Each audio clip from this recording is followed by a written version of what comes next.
Let me introduce our panel this morning.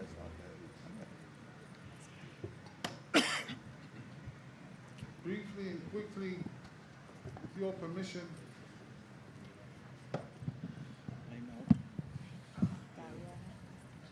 To my left, and from left to right, we have with us Mr. Andrew Tabler, an expert on Syria, Lebanon, the Levant, with the Washington Institute for Near East Studies. To his left, I have to say this is a great honor because Professor Graham Allison is what we would call a household name for anybody who studied political science and international relations in the past generation, I think. To his left, my dean, Professor Boaz Gano, is the dean of the London School of Government, Diplomacy and Strategy, and also is the executive director of our sister institute, if we may, the Institute for Counterterrorism. To his left, Dr. Dalia Dassa, Kaye, the director of the Center for Middle East Public Policy and a senior political scientist with Rand Corporation. To her left, Professor Leiderman, who is the chief economist of Bank Hapoalim and also a faculty member at Tel-Aviv University. To his right, Miss Antonia Dimou, and she's the director of the Middle East and Persian Gulf Intelligence Unit at the Security and Defense Analysis Institute in Athens, but has other affiliations. To her left, Dr. Ken Weinstein, who is the president and CEO of the Hudson Institute. And to his left, Ambassador Bilahari Kausikan. He's an ambassador at large with the Ministry of Foreign Affairs of Singapore, but prior to that, and until recently, he was the permanent secretary of the ministry and served as ambassador to the United Nations and Russia. And last but definitely not least, Professor Ed Lutvak, again, another household name for those who study strategy and security in the last generation.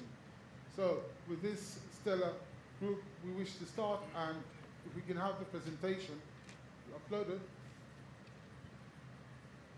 and the clicker handed to me. Oh, I didn't use it. Presentation up. Oh, good. Okay. Have you seen it? We can go through it. So, you will see here the agenda of our discussion this morning. We will go through the global order and what are the great powers up to. That will set our discussion for several regional hotspots with close relation to Israel. We'll talk about what are the implications of the United States pulling out of the Iran nuclear deal. What can we expect from the upcoming Trump-Kim summit in Singapore next month? The Syrian tinderbox in light of the events last night and for the past month also. And finally, are we headed towards an escalation on the Israeli-Palestinian track as well? And what does that actually mean? So without further ado, we live in interesting times in which the global powers are still in the state of flux and shift. We have a China rising or returning to glory. We have the United States. And one of the basic questions we have to deal with is the conflict between China and the United States inevitable? Are we going to war? Professor Allison. Well, in a word, I hope not. I think on the general question of the global order, this is a big concept and often becomes quite fuzzy. The global order, such as we've known it, after World War II, for the first 4 decades, was essentially a byproduct of a Manichaean struggle between the so-called free world and the evil empire. So whatever order existed was within the structures, 2 structures that were deadly adversaries. We then saw the collapse of the Soviet Union and a holiday from history in which a number of illusions took place. one of which was a liberal international rule-based order, which some people imagined had actually been the principal source of order for the 4 decades before, which was not correct, and which an permanent American primacy would order the world. That was a delusion. The delusion is over. So 2 big facts. One, the rise of China, as the previous speaker, Ronnie Chan, earlier this morning pointed out. Never before has a country risen so far, so fast, on so many different dimensions. And we have a resurgent Russia, which is a big player in the region, as certainly anybody here in this region understands very well. So those 2 facts have changed the structure of the order. In the book that I published last year called Destined for War, Can America and China Escape Thucydides' Trap? I try to locate what's happening in the relationship between the U.S. and China against a large historical canvas.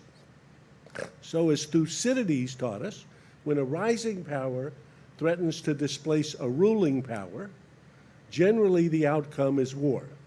So Athens rose to challenge Sparta. 125 years ago, Germany rose to challenge Britain. Over the past generation, China has risen from virtually nowhere to virtually everywhere. So, for example, most Israelis probably don't know, China is currently growing at a rate in which the increment of growth produces a whole nother Israel. How often? Take a guess. Every 2 months. Let me say it again. The increment of growth in the Chinese economy every 2 months is equal to the total GDP of Israel. So you've got this rising power challenging a ruling power. In general, that turns out badly. In my book, I look at the last 500 years, 16 cases, 12 of them end in war, 4 in not war. So is war inevitable? No. Is war quite possible? Yes. But Professor Luther, earlier this morning you said to me, and I'm sorry for quoting you, but you know that President Trump is like Bismarck too. And he has a strategy, he knows where he's going. Please do explain to us, because some of us are not so confident, I would say. Well, during the election campaign, before he was even nominated, he made a statement about North Korea, which is that if the North Koreans give up nuclear weapons, he will receive Kim as an honored guest in the White House. In other words, he separated regime change, democratization from the nuclear issue. He did that. And the second thing he said is, as soon as I become president, I will really put sanctions on. So his public statements, his public actions, show that he had a plan, a very clear plan. You will remember that Obama did not react to 4 nuclear detonations. There were 4 nuclear detonations, and there was not even a statement. So that's the one difference. In regard to China, during the election campaign, he said, you cannot do Russia and China at the same time. So Nixon went with China against Soviet Union. I want to go with Putin against China. That, as you know, he could not do. Yeah, it didn't work out. Because the opposition want to delegitimize him, you know, accusing him that he's actually Agent Zebra 23, came at the age of 11 and so on. But that was also a geopolitical thought. And in regard to Iran, his position is that if the United States squarely goes against Iran, repudiates the agreement, he will force the Sunni powers to come out of the closet. Come out of the closet. That's a nice phrase I heard this morning. And that's his scheme. He does not want U.S. troops in Syria. He does not want U.S. troops in Iraq because he doesn't want to have hostages in uniform. And he wants to go after them. We will come back to that. Bismarck, greater than Bismarck. All right. Ambassador Kausikan, as a U.S. ally in the center, well, of center of East Asia at least, does that sound reassuring? Well, first of all, Singapore is not a U.S. ally. No. We are a friend and a close partner of the U.S., but not an ally because we don't expect the U.S. to ever come and defend us. But we expect the U.S. to give us the means to defend ourselves. I think, let me make just 2 points to answer your question. First of all, Mr. Trump has been the subject of a huge disinformation campaign, mainly run by the US media, in which he is portrayed as everything he does is wrong. Now, that's not true. In East Asia, at least, there has been as much continuity as disruption in his policy, and many things he has done are much better than his predecessor, North Korea among them. On North Korea, I see him moving away from a failed policy of denuclearization to one of dealing with North Korea the way all nuclear weapon states have been dealt with, through deterrence. I don't think North Korea can be stopped. It has got, at least in a rudimentary form, the capabilities it seeks to preserve the regime, and therefore you can only deal with it by deterrence. I don't think whatever is going to be discussed when Mr. Trump meets Mr. Kim, it will be denuclearization. It may be the start of a process of stabilizing deterrence by engagement, which at some point may turn into a process of arms control, but not denuclearization. We'll come back to that point in a moment. But I want to ask the panel, what does this mean for regional hotspots? North Korea, one of them. The Iranian nuclear file, the other, or the Iranian behavior in the Middle East, for that matter. This unclear state of play between the United States, China, and Russia. What does it mean for the Middle East? Boaz, please. We have on the panel probably the greatest mind on the question of deterrence.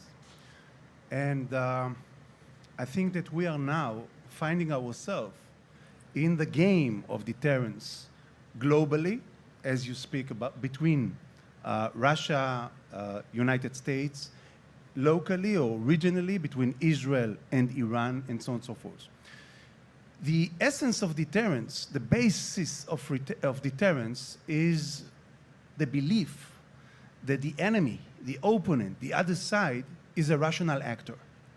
So if the enemy is not rational, you cannot deter him. If you want to have any leverage, you need A, to have a rational enemy, and B, to understand his rationality, because even if he's rational, it doesn't mean that he has the same rationality as yours. When we say rationality, we mean the cost-benefit analysis that he's conducting.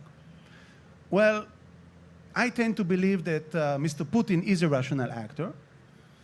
I tend to believe that President Trump is a rational actor, but I don't know. I don't understand his rationality yet. I'm still learning that. I think that the world is still learning that. And this is the big question.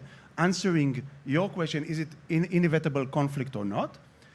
As for the region, I have no doubt in my mind that Israel is a rational actor and Iran is a rational actor, but we have totally different rationality. I do hope that all the actors would understand the rationality of the other side and would understand what is the red line that they should not cross, because if they would cross that, then the conflict is inevitable.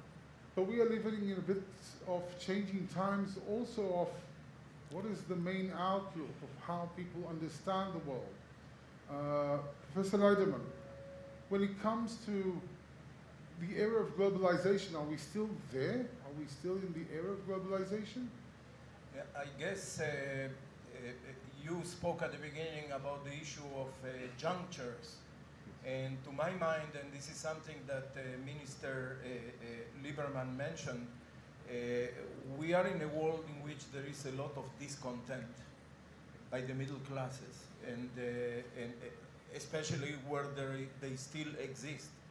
And many of the phenomena we see in the world reflect a very serious dilemma between the global interest and the local interest.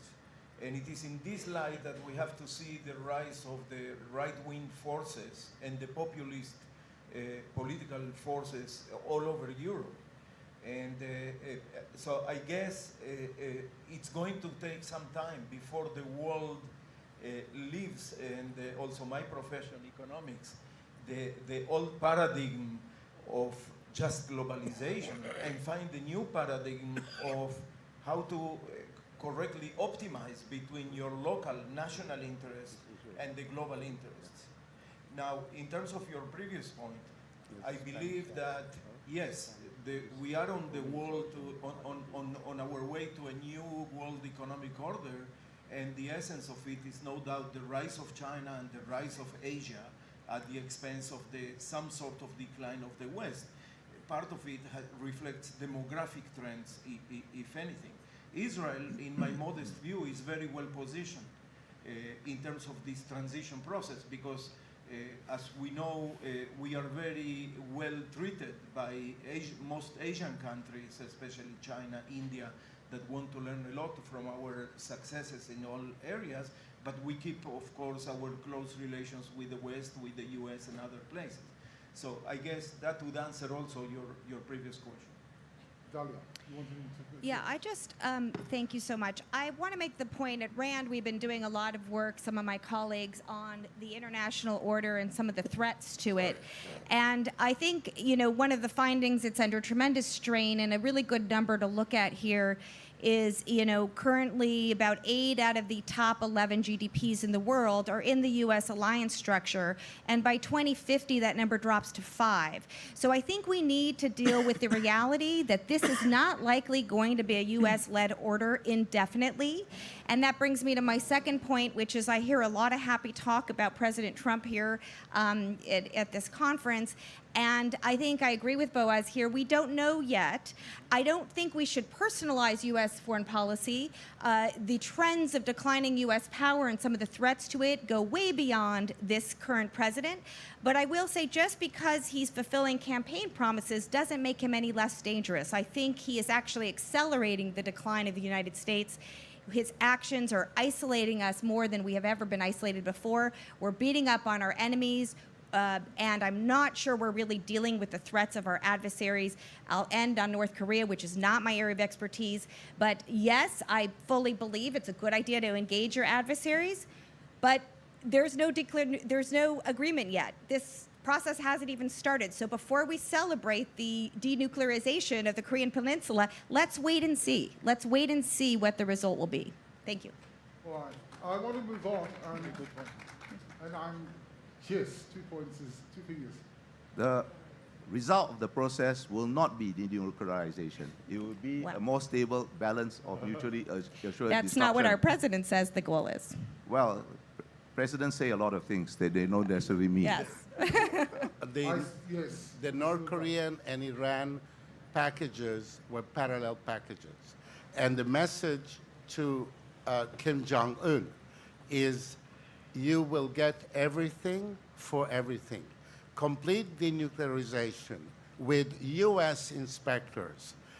You will get full recognition, pullback from DMZ, maximum economic aid. If you don't do 100%, you get 0, but you do get the blockade. We will get back to North Korea, I promise you all. Yes. That's what he told the Japanese and everybody else. Yes, And he will keep. I do agree that denuclearization is a long-term process. But what we have to see in the meantime is how these events will affect the regional order in Southeast Asia and bilateral relations, especially when it comes to relations between North and South Korea and China with Japan. I would like also to raise one point when it comes to Iran's nuclear program and Europe. I'm coming from a European country. European countries have so far declared that they will abide by the new agreement with Iran. Why? Because of economics and because of politics. For example, Greece is importing 17% of crude oil from Iran. What are the alternatives for us? We need time to adjust. Therefore, I see a kind of stress between the US and European countries when it comes to Iran's nuclear program. And definitely Europe will take its time to negotiate or renegotiate certain provisions of the nuclear agreement. Thank you. Well, and that sets the scene for my next question. And moving on towards the Iran nuclear deal, which was decertified this week, Dr. Weinstein, is this the end of the nuclear deal? Is it over? Will not be fixed? Boy, Tommy, my sense is that it is the end of the deal. The president certainly opened the window for the possibility of a renegotiation. The Europeans obviously have clearly gotten the message that he was serious, which he gave them 2 clear notices before. If another deal is going to be struck, it's going to be a very, very different deal than the one that we have now. I mean, the president's language could not be clearer. When he pulled out, he talked about America will not be held hostage by a nuclear deal. Very clear metaphor there.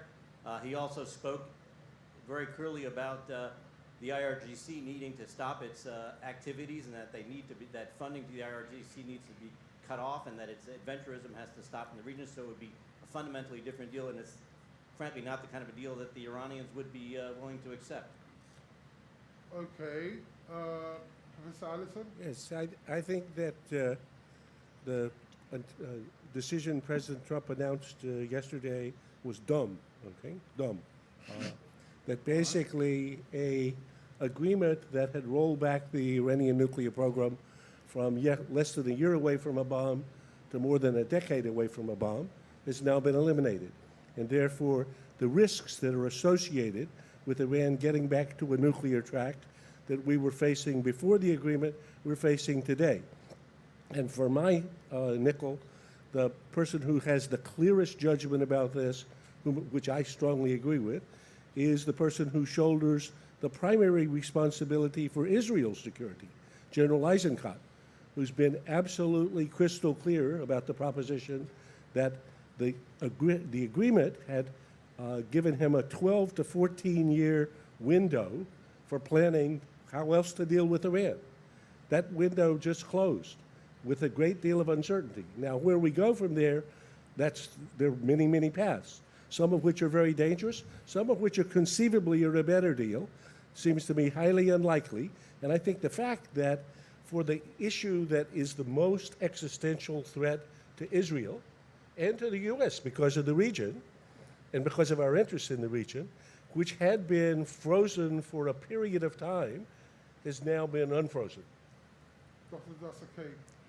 Yeah, I would just echo Professor Allison's, I think, good summary of it being not just a dumb decision, but a really reckless one. I think it's a decision we're going to be living with for years to come. Hopefully not as dangerous as the Iraq decision in 2003. But in addition to the proliferation risk that I think this withdrawal, and actually, let's not use the word withdrawal, the U.S. just violated an international arms control agreement, full stop. There are consequences to this. And it's not just on proliferation. What this has done is it's a big boost for China, who's going to pick up the financial impact of this from the Europeans, who were hitting hard. Basically, the U.S. is going to economic war on Europe. Good way to continue to lead the international order. China's going to pick up the pieces. And we are moving Iran closer to Russia, which I imagine the Russians are enjoying this divide between the U.S. and Europe. So this is a gift to our adversaries, a blow to our friends, and is a strategic miscalculation that I'm not sure how many years it will take to recover from. All right.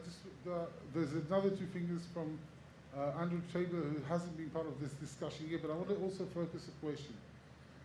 President Trump made a long list of grievances the United States has with Iran's conduct in the Middle East.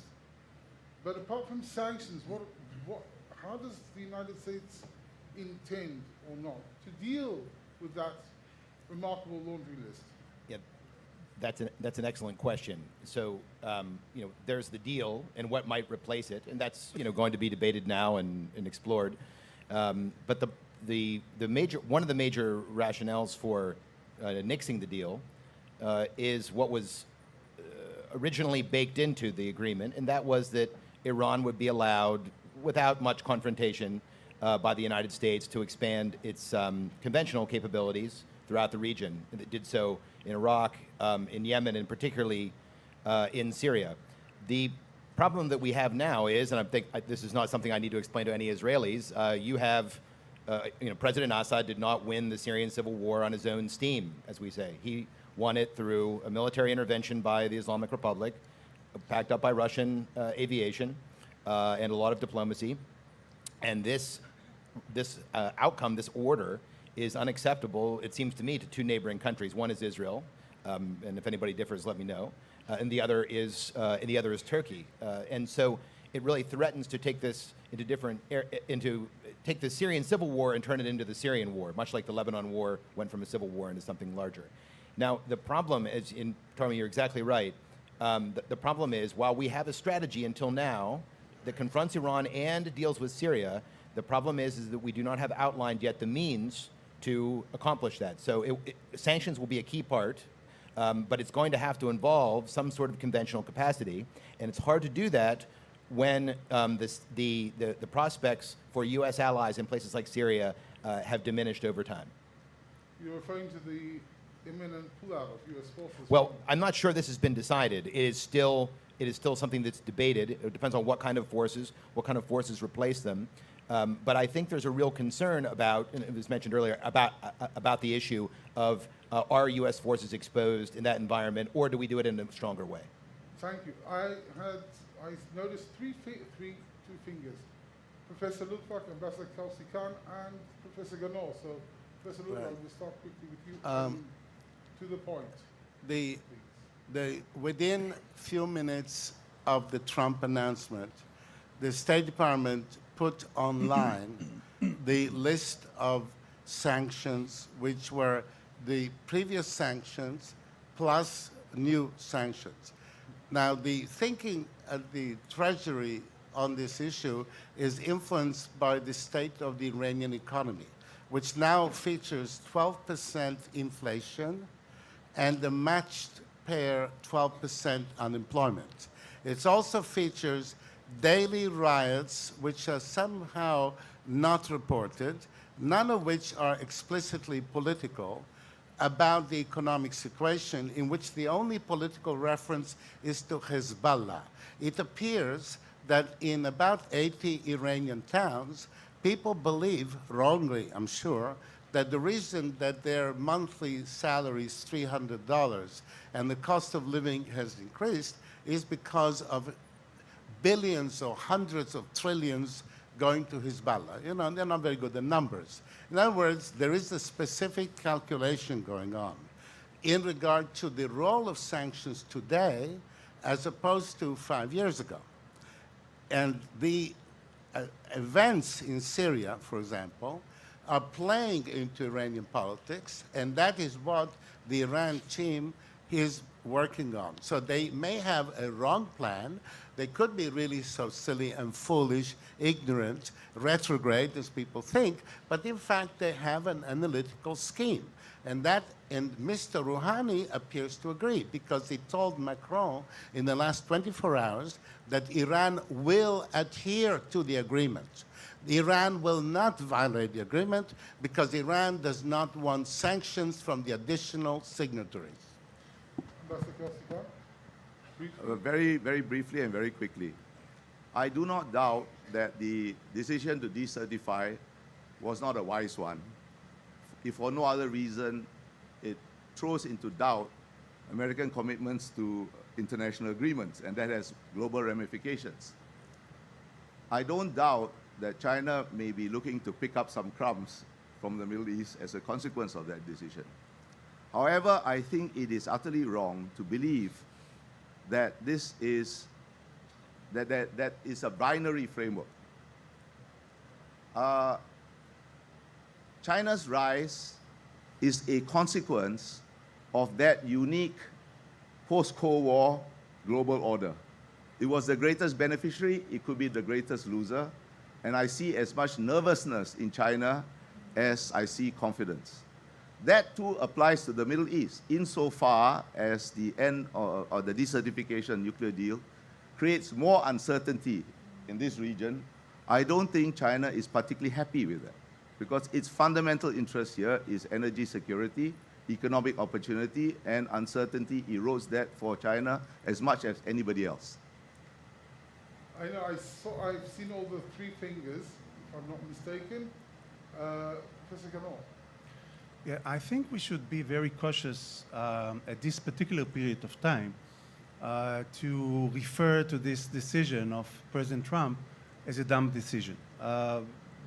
I'm concerned with this decision, I agree, but I think it's too early to judge. It's not United States is stepping out of the agreement full stop. This is not vacuum that will be created after that. Something will be created. The question would be what the European countries would do about that, what Iran would do about it. You know what? I do not turn a blind eye to the possibility that Iran, after a while, would agree to open a discussion for a new deal, which will be probably better deal at the end of the day. Who would expect that Kim Jong-il would change his attitude and his policy after such a lot of pressure on him? So I think we need to be very cautious. I agree that this is a very dangerous game which is being played here, but those are very dangerous actors on the other side, and maybe that's the only language that they do understand. Professor Leiderman, I know you have 2 points, but I also have to ask you a question in this context. The price of oil is back on the rise.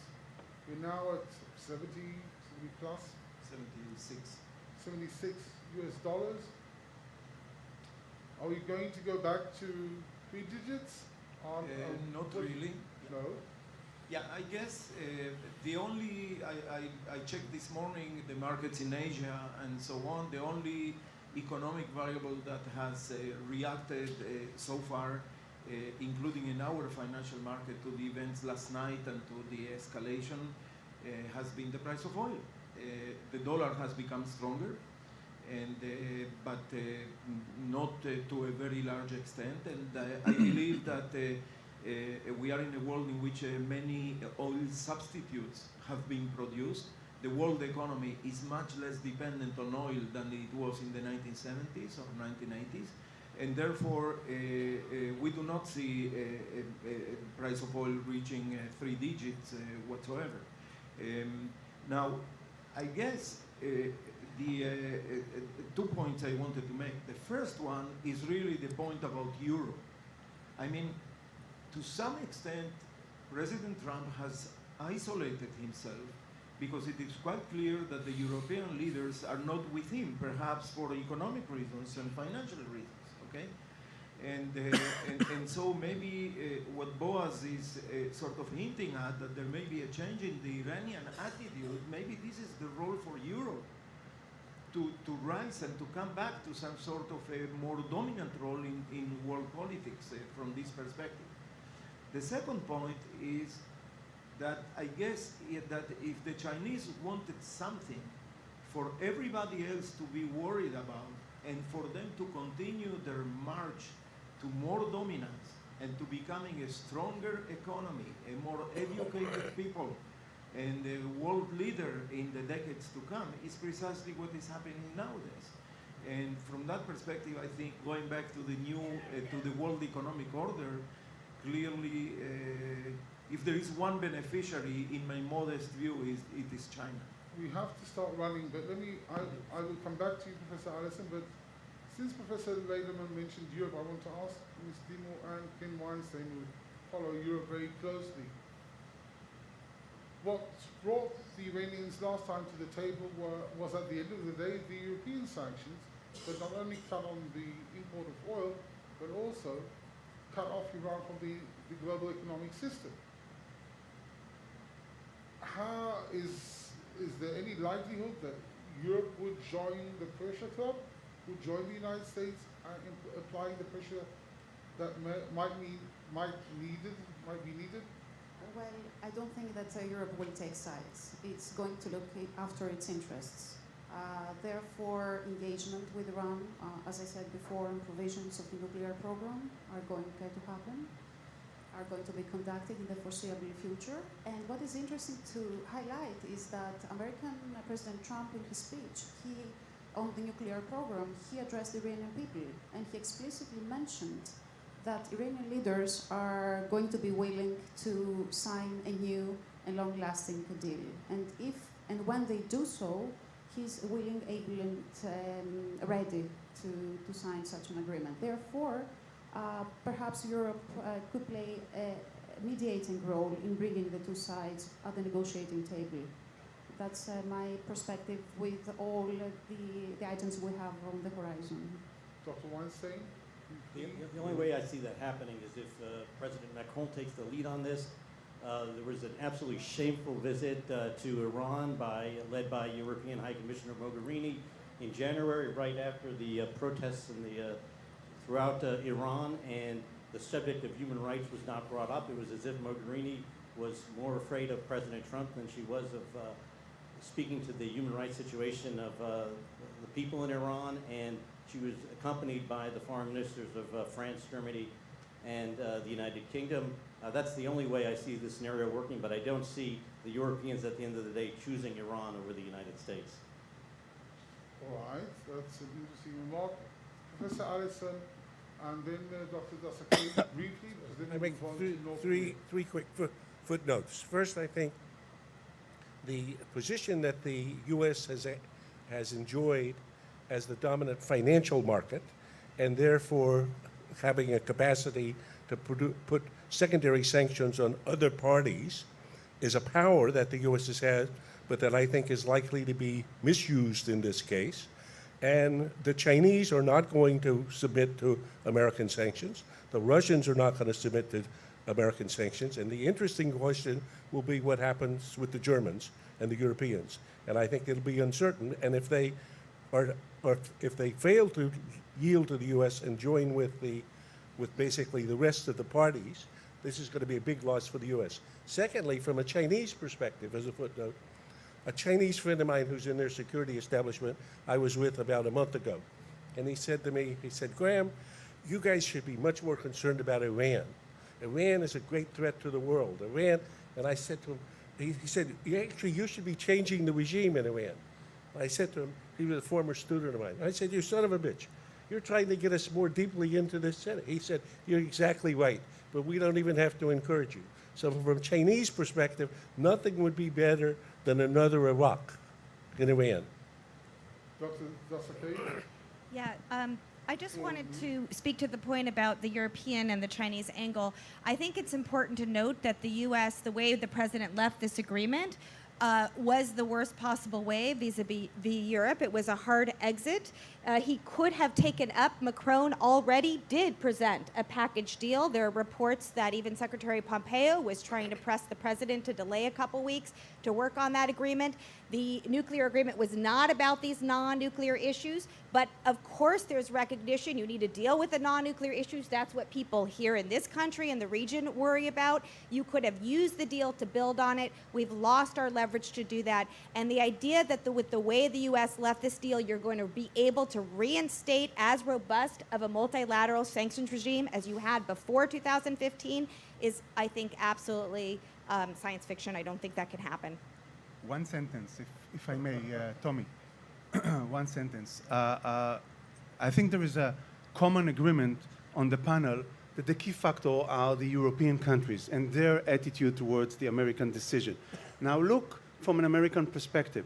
If the European would join, as Allison was suggested, would join Russia and China, then the deal with Iran would stay the way it is. They would not run to the bomb, and the United States is out of the deal as they wanted to, with the sanction on Iran, so they don't lose anything.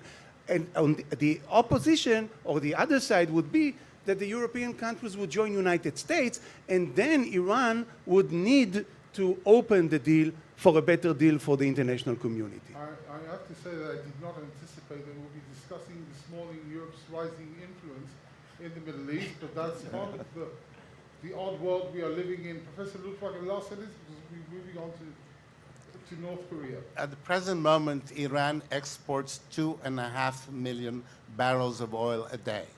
If it had the population of Abu Dhabi, 800,000, it would be a rich country. It has 100 times the population.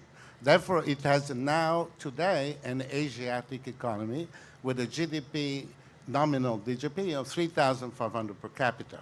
This is the country. If Greece is highly dependent on 2.5 million barrels a day out of the 82 million barrels a day, it's a choice. Just as Germany's decision to sign the North Sea, the agreement, Nord Stream, to depend on Russian gas is a decision. When you have Qatari gas, even Israeli gas, American gas, all kinds of gas coming.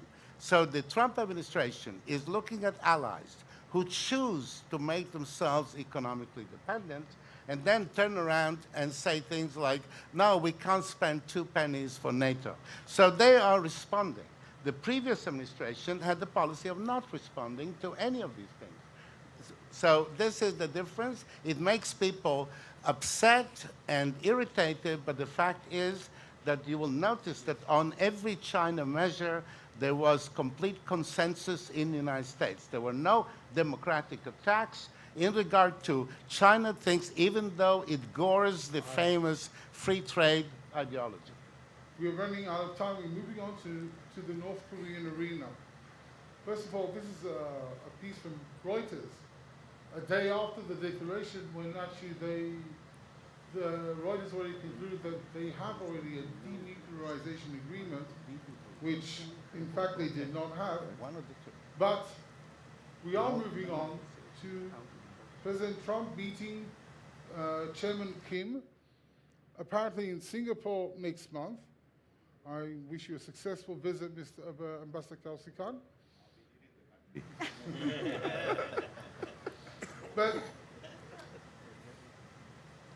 is denuclearization, you mentioned already that it's not on the cards. Complete, verifiable, comprehensive as arms control-ish experts use arms control-ish words. But they're wrong, because then Trump will get up instantly and turn around. If he starts talking about some multi-year process, one of those things, he will get up, because it started with Kim Jong. Remember, Xi Jinping told him there's going to be 6-power talks or whatever, and Trump said no, waved in his face, and this is what Trump has said 3 times in Washington in the last week. If Kim doesn't say yes, he goes. Ambassador Kausikan. Okay, let me make, well, with respect, I don't agree with him. But that's what he said. Okay, but let me put this point to you. Ever since Kim Jong-un started testing missiles and nuclear devices, the initiative has been with him, not with Mr. Trump or Obama, not with Mr. Xi Jinping, not with President Park or Moon, and certainly not with Mr. Abe. Everybody has been responding to him. Now, Mr. Lukak is probably correct. Mr. Trump may not want to discuss, but Mr. Kim has created a new framework. The US may well put more sanctions, but now there is a new framework which will allow China, South Korea, and others not to implement those sanctions. It's a new reality. So there will be some discussion, maybe a long one, maybe a very short one, but it is a new framework, a new reality. You can't go back to where it was. Mr. Kim has basically won. We have 2 points here. Dr. Weinstein. And part of the new framework is the fact that the direct talks between North Korea and South Korea took place before the Trump-Kim meeting, which, if you look at South Korean popularity polls, Kim Jong-un was at 64% favorable in a recent poll, which is quite stunning. Now, I think the president has handled this extraordinarily well, and he's done it by being absolutely multilateral, despite what all of his critics have said. I agree with my 2 partners here to the left about working closely with Prime Minister Abe to put maximum pressure on, working closely, building this close relationship with Xi Jinping. But now we get to a stage where the Chinese interests are dramatically different from the American interests, and certainly President Moon's interests in promoting some kind of a peace with North Korea are very different from both Prime Minister Abe's interests and President Trump's interests. So now we have we hit a zone where it theoretically could become the case that if Kim Jong-un continues to play to South Korean public opinion, that puts greater pressure on the alliance, and that could be bad, not just simply we need to keep troops in South Korea regardless of what happens with this agreement because of China over the long term. Just before, Dr. Dassa, Kaye, is complete, universal, verifiable disarmament, nuclear disarmament of North Korea possible at all? Is it practical? You know, think about the Iran nuclear deal for a moment. Yeah, I think the Iran nuclear deal will look very good compared to the task ahead in the Korean Peninsula. There are reported between 30 to 80 actual nuclear weapons as opposed to just a civilian program that is on the verge of weaponizing. So reports of up to 100 locations. Not clear if the International Atomic Energy Agency even has the manpower to verify this. This is assuming you even get a political agreement to denuclearize, which I think is an open question. You're right, that may not be the goal. And I could see this president declaring victory with very little. Facts, are less relevant than the framing of this. So I think, again, this engagement is important, but the results have to be looked at. Are we actually getting a safer outcome and actually moving the needle, pushing that nuclear program back? And I'm not clear that's actually feasible at this stage. Professor Allison, I want to also ask you a question, if I may, which is related to this discussion. When President Trump and Chairman Kim meet next month, they will probably declare the meeting as a success. It can only be wonderful, great, and whatnot. And then will come the follow-up. But North Korea is also, how would I say, cash hungry. And it wants sanctions lifted. But it won't have sanctions lifted without considerable progress, and that doesn't seem to be on the cards. So what else could North Korea do, and what could be the implications of these growing disagreements and changing alignments in East Asia, or Northeast Asia to be more precise? So obviously it's uncertain, but we're going to get a chance to see in the next month.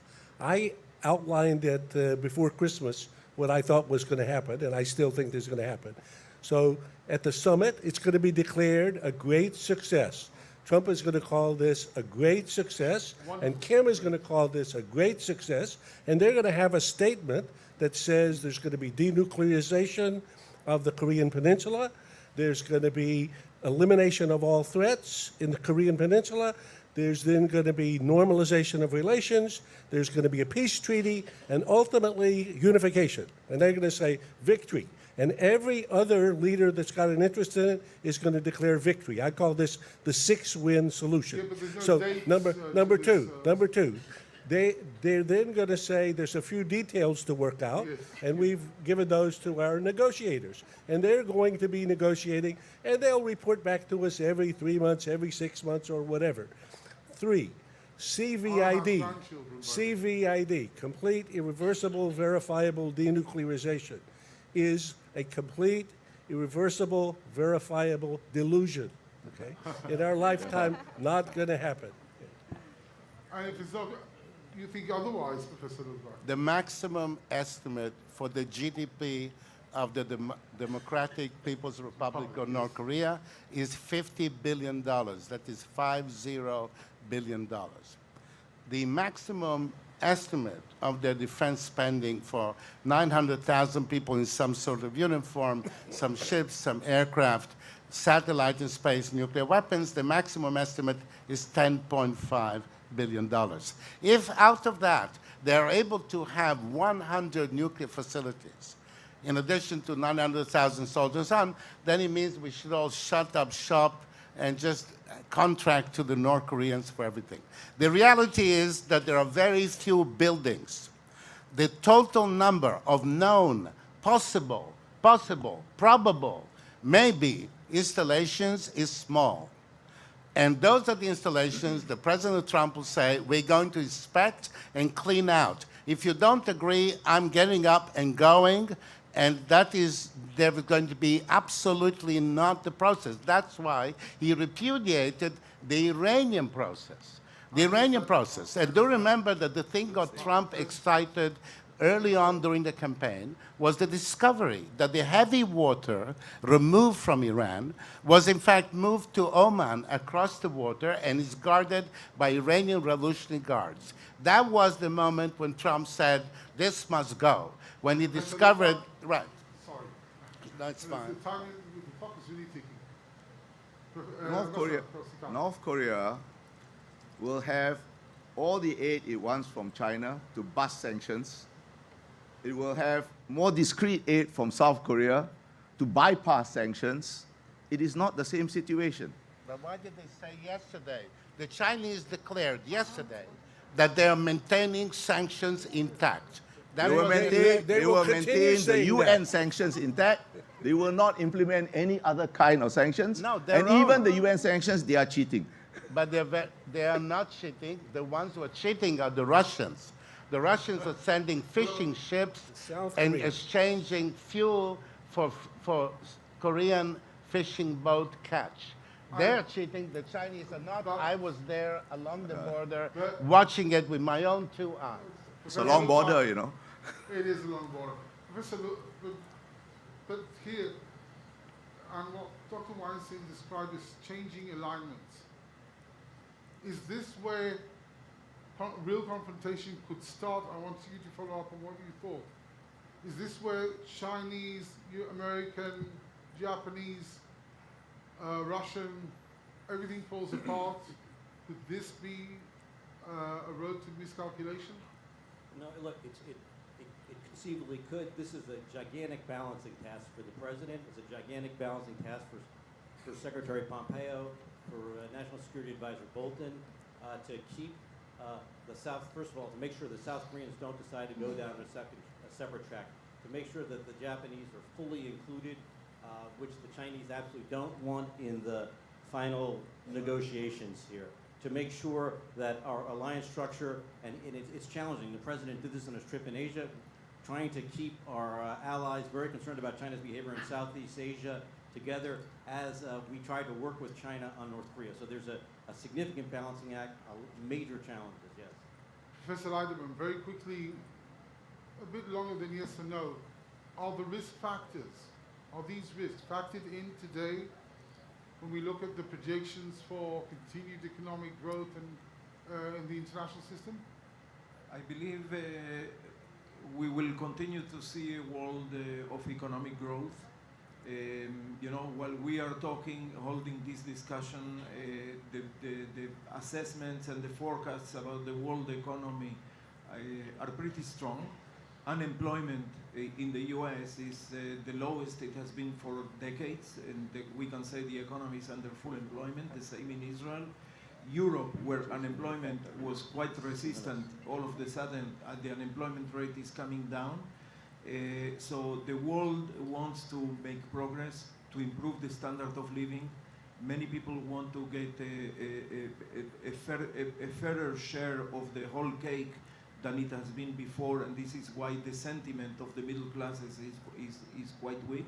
So I guess, and let me sort of make the concluding, I know we are tied, there is so much wealth, so much money, so much riches accumulated in the whole world in the last decades, that at the end of the world this has to go somewhere, either to the stock market, the bond market, currencies, real estate, and I guess this is a very important fundamental, and from that perspective we have not seen geopolitics probably since the 1970s. We have not seen geopolitics sharply affecting world economic and financial conditions. Well, now we're now coming to an arena closer to our home, Israel, Iran, and Syria.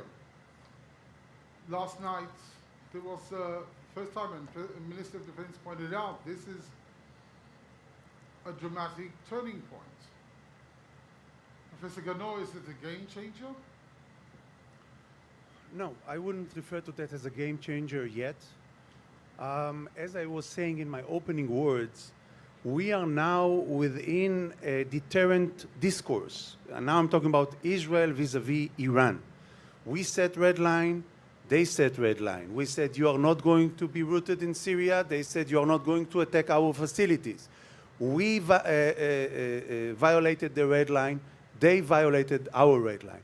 But it all was within the common understanding. It was quite clear to everybody that the Iranian would attack Israel directly. And it was quite clear that they would attack in a way that they believe that Israel can contain the attack. And that's exactly what they did yesterday night. It took me by surprise, the Israeli reaction to their limited attack against Israel. And if it took me by surprise, I'm sure that they are very much surprised from the Israeli decision. Now the question, they need, of course, to evaluate the next move. And now the question, what they would do. And I think that they have three options. The first option is to turn a blind eye and say, okay, it was tit for tat. We'll turn a blind eye that it was much bigger than we expected, and let's calm everything down. I don't think that that's what they would do. They could deteriorate the situation much more in a way that would risk the region with a new war, what we call the Third Lebanon War. I don't think that they would do that. They, in my view, would try to hint Israel and to send a deterrent message to Israel and saying, if you attacked quite a large number of military facilities of us in Syria, we would attack quite a large number of military facilities in Israel, and maybe not only at the Golan Mountain. This is something that I would take under consideration. Mr. Taylor, Minister of Defense was referring to this point, and so has other Israeli leaders. Is Israel-Iran confrontation having any influence on the thinking, calculations, considerations of President Assad?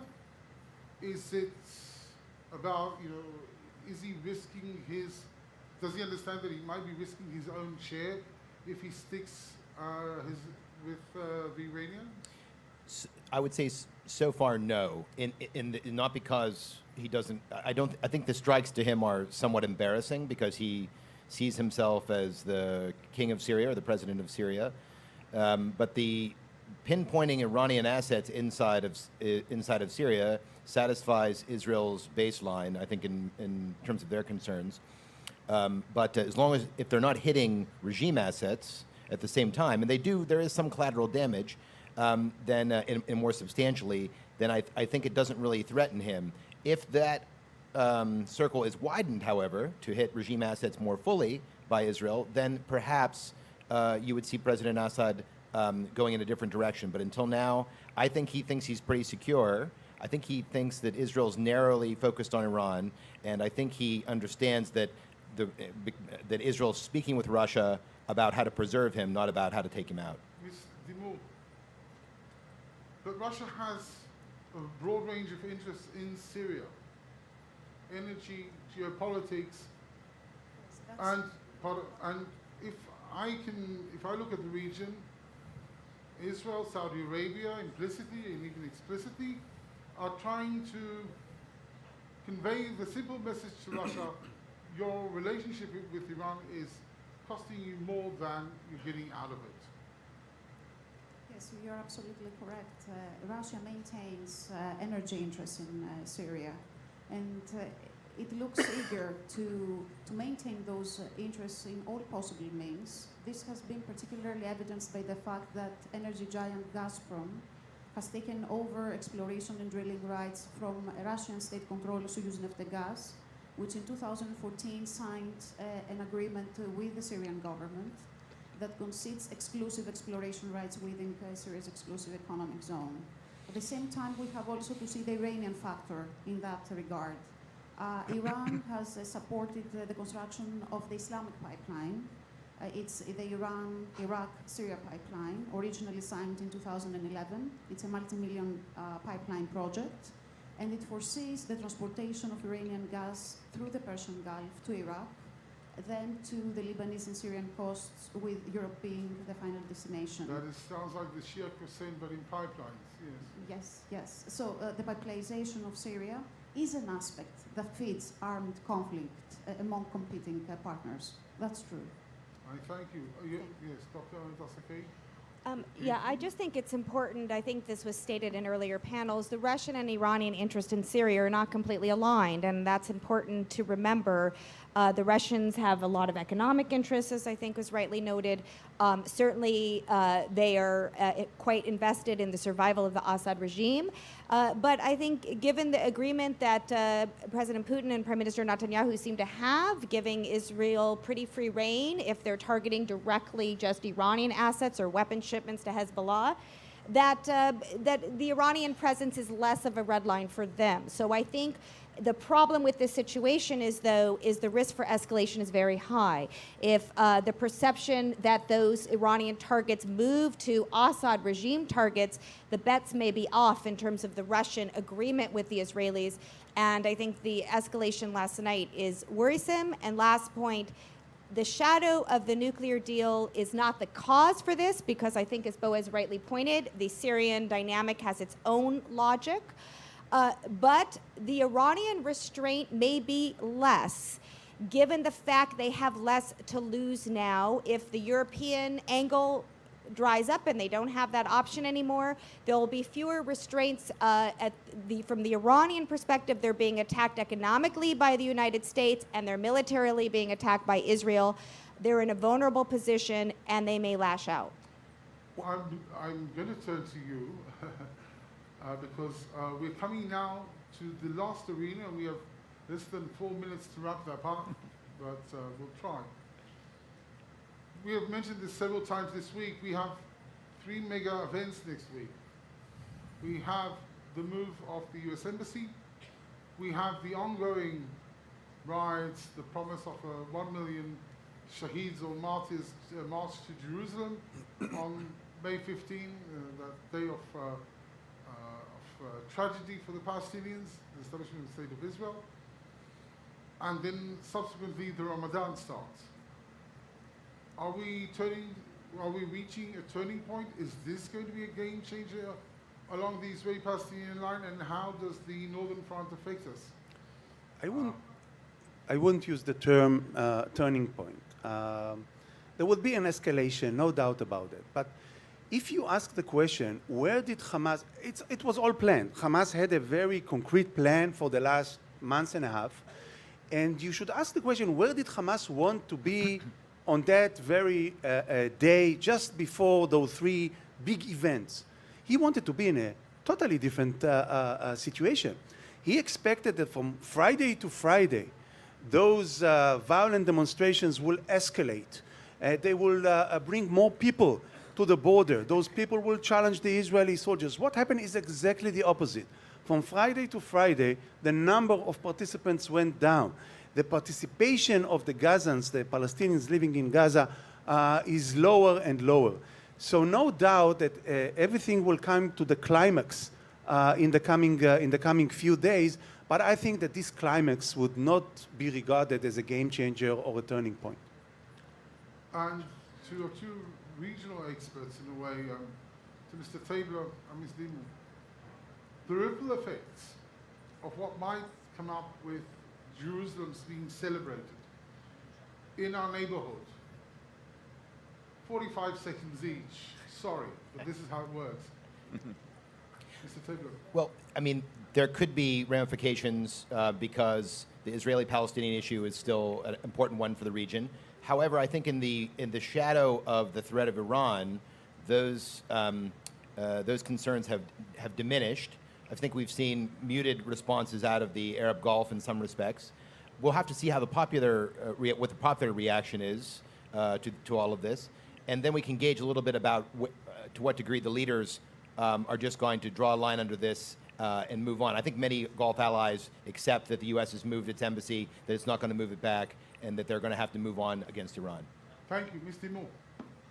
Yes, I think when it comes to the move of the embassy in Jerusalem, we have to take into account regional sensitivities. Jordan, for example. Jordan plays a major custodian role when it comes to the holy Muslim and Christian sites in Jerusalem. and it has a strong interest in reviving the Israeli-Palestinian negotiations based on the Arab Peace Initiative. So that's the path, reinvigorating the engines of peace. Thank you very much. Ladies and gentlemen, I hope you will join me in applauding this great panel this morning of experts. We could have gone on, well, at least I could have gone on for some more time, but that's our limits today. Thank you very, very much. And we are ready now to move on with the program to the next segment. Thank you very much.